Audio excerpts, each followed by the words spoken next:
Teks 47 Asisten baru. Keluarga Wiratmaja sedang makan malam. Tiba-tiba terdengar bunyi bel. Nela segera menyuruh Bik Asih membukakan pintu. Ternyata yang datang Hendra.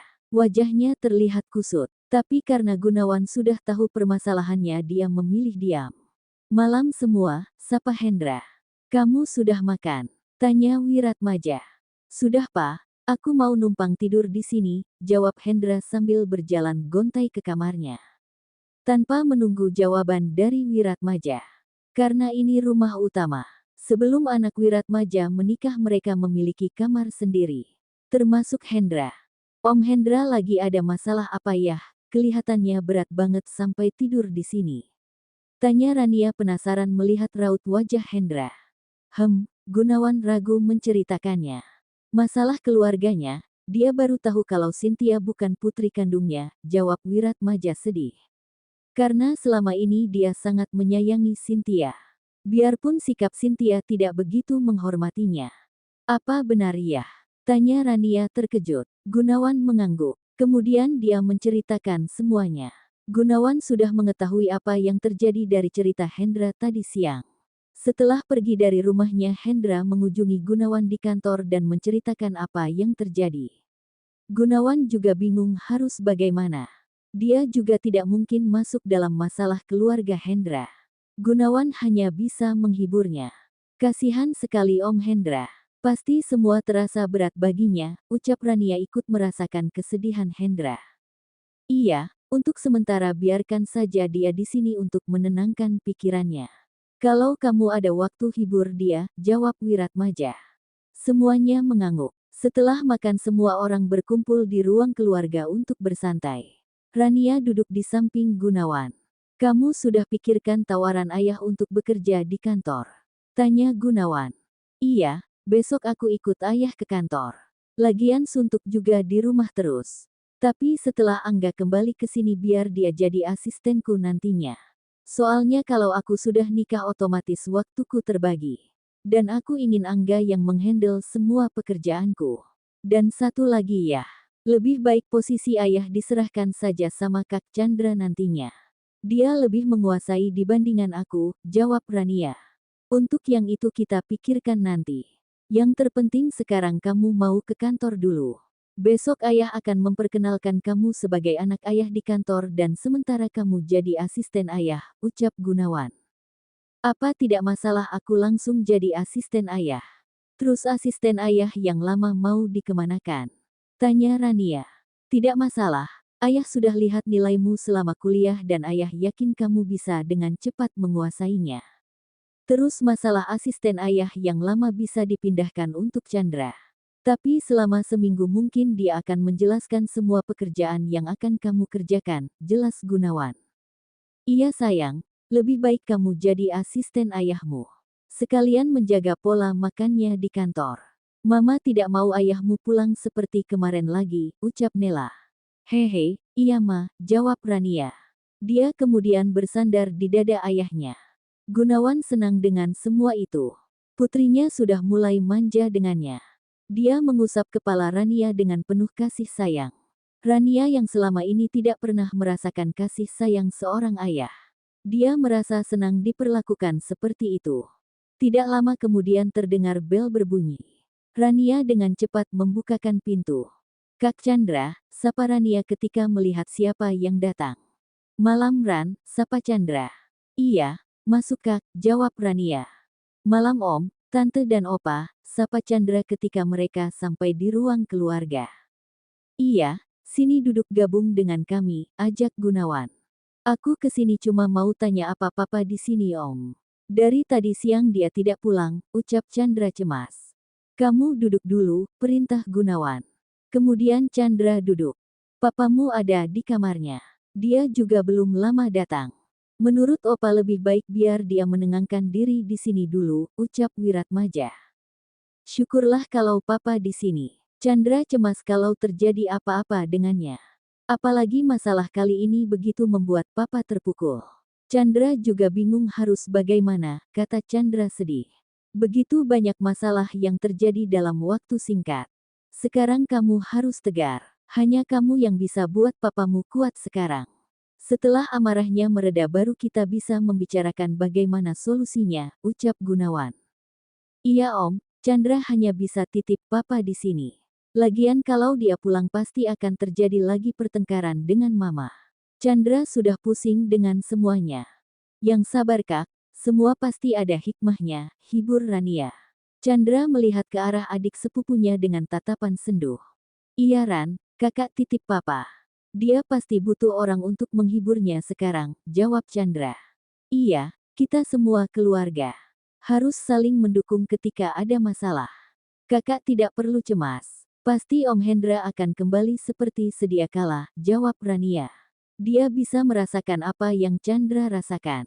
Di satu sisi dia ingin bersama papanya, di sisi lain ada mamanya. Kalau gitu aku pamit dulu, ucap Chandra. Apa kamu tidak menemui papamu dulu? Tanya Gunawan. Besok aja Om. Biar papa tenangkan diri dulu, jawab Chandra. Kemudian dia pamit untuk pulang. Rania mengantar Chandra sampai pintu luar. Setelah Chandra pergi dia kembali ke dalam. Karena sudah malam, semua orang masuk kamar masing-masing. Ketika sampai di kamar ponsel Rania berbunyi. Ternyata video call dari Radit. Rania segera mengangkatnya. Malam sayang, sapa Radit tersenyum. Malam Kak, jawab Rania. Kok tidak semangat? Ada masalah? Tanya Radit.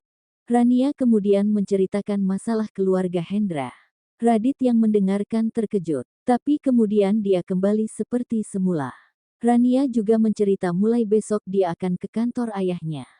Yah, kita jadi tambah sulit bertemu, protes Radit. Tapi akhir minggu kita bisa bertemu Kak, jawab Rania. Tapi aku kangen terus, sehari aja tidak bertemu sudah segini rindunya. Apalagi kita hanya bertemu sekali seminggu. Kakak kok jadi manja gitu? Dulu kita bahkan lama tidak bertemu dan bahkan tidak ada teleponan. Kakak biasa aja. Kamu tidak tahu saja bagaimana aku menahannya waktu itu. Hehe, Rania tertawa. Bagaimana kalau kita nikah aja? Jadi bisa bertemu tiap hari. Apa kamu tidak mau bertemu aku tiap hari? Tanya Radit. Bagaimana ya? Rania seperti berpikir. Kamu tidak suka ya? Tanya Radit sewot. Hehe aku suka sayang, tapi sekarang masalah Om Hendra belum kelar.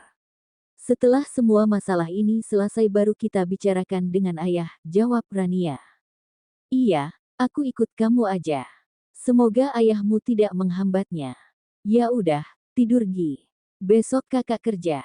Kelihatan kakak juga sudah ngantuk, ucap Rania ketika melihat Radit beberapa kali menguap.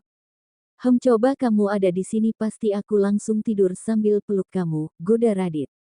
Hehe, sekarang kakak bayangin aja guling itu aku, jawab Rania santai.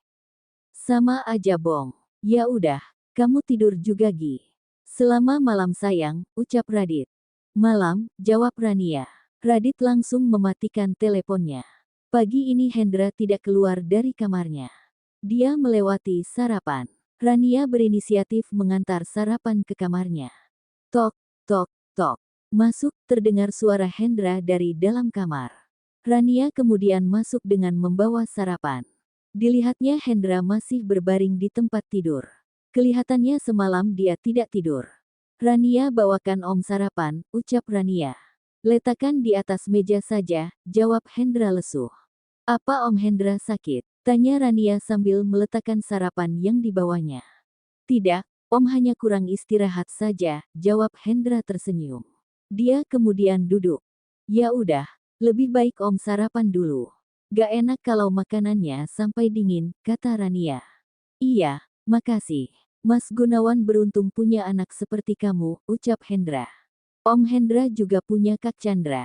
Dia juga anak yang bisa membuat Om bangga. Lagian Om bisa menganggap aku sebagai putri Om sendiri, jawab Rania. Hehe, tapi Om malu melihatmu. Mengingat karena kesalahan Om juga kamu sampai menderita. Dan Mas Gunawan tidak mencari kalian. Andai waktu itu Om tidak cepat percaya terhadap mayat terbakar itu bundamu. Semua tidak akan seperti ini. Om yang memberitahu ayahmu mengenai mayat tersebut. Mungkin ini hukuman untuk Om. Secara tidak sengaja memisahkan kalian, ucap Hendra sedih. Semua sudah jadi masa lalu Om. Sekarang aku sudah ikhlas menerima. Agar Bunda juga tenang di sana. Om tidak salah, yang salah orang yang menfitnah dan ingin membunuh Bunda, jawab Rania sambil menatap Hendra. Tapi setidaknya Om minta maaf sama kamu, ucap Hendra. Iya, sekarang Om sarapan dulu. Ini aku yang buat loh, kata Rania. Kamu pandai masak sama kayak bundamu. Dulu Om suka sekali makan di rumah ayahmu karena Mbak Retno pintar masak, puji Hendra. Pujinya entar aja. Sekarang Om sarapan dulu. Sepertinya ayah menungguku. Rania mau ikut ayah ke kantor, kata Rania. Iya, makasih, jawab Hendra. Kemudian Rania meninggalkan kamar Hendra. Di lantai bawah Gunawan sudah menunggu. Mereka langsung berangkat setelah pamit kepada Nela dan Wiratmaja. Rania berpakaian formal. Dia tetap memakai kacamatanya. Karena selama ini sudah biasa dengan kacamatanya. Gunawan pun tidak melarangnya. Yang penting Rania nyaman. Apa Hendra mau sarapan? Tanya Gunawan ketika mereka sudah di dalam mobil menuju kantor. Belum, tapi katanya tadi mau makan, jawab Rania. Kasihan dia, selama ini Hendra sangat sayang sekali kepada istrinya. Apapun yang istrinya minta selalu dituruti. Walaupun kakekmu kurang menyukai Nita karena sikap angkuhnya dan egois, tapi karena melihat Hendra sangat mencintainya, dia terpaksa menerima Nita sebagai menantu. Selama menjadi menantu bisa dihitung Nita mengunjungi kakekmu. Dia bahkan tidak peduli ketika kakekmu sakit. Sekarang Hendra merasa hancur karenanya. Ayah hanya berharap Hendra bisa menyelesaikan semuanya dengan baik, jelas Gunawan. Iya, semoga semua cepat selesai, jawab Rania. Bagaimana hubunganmu dengan Radit? Sudah beberapa hari ayah tidak melihatnya singgah di rumah, tanya Gunawan. Seperti biasa ayah. Tapi tiap malam Kak Radit selalu menelpon aku, jawab Rania malu. Apa kamu serius mau menikah dengannya? Kalau kamu terpaksa karena ada perjodohan ini, biar ayah yang batalkan perjodohan kalian, ucap Gunawan. Jangan yah, kata Rania cepat. Kenapa? Kamu mencintainya, goda Gunawan.